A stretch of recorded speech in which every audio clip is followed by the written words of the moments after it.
they sort of pay attention to center-fed panels when taking into account landing onto a bus bar, as opposed to 2011. They didn't really have that. Certainly, it's more critical. So our deficiency numbers would actually just likely go up based on 2014. Not huge differences, primarily minor.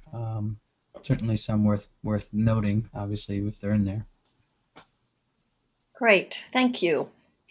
Here's one for you. It's a data question. Could you also interpret that chart, I guess it's on the deficiency trends, as the deficiency trend is higher in southern states like New Mexico, where, great, where the installers have an option to install January through April, where northern states are installing in the summer and fail, where deficiency rates are lower. That's rather a lengthy question. You want me to read that again?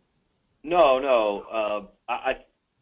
So that's there are just so many explanations on what could be caused by the difference in quality level.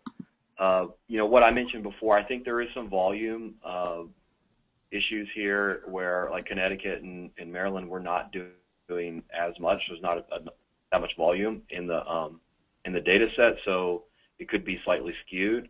But you can't really ignore, I would say, Massachusetts down to, we've done a decent amount in Colorado, a few in New Mexico, certainly a lot in California. So you really can't deny that trend there, and that's a 8% difference.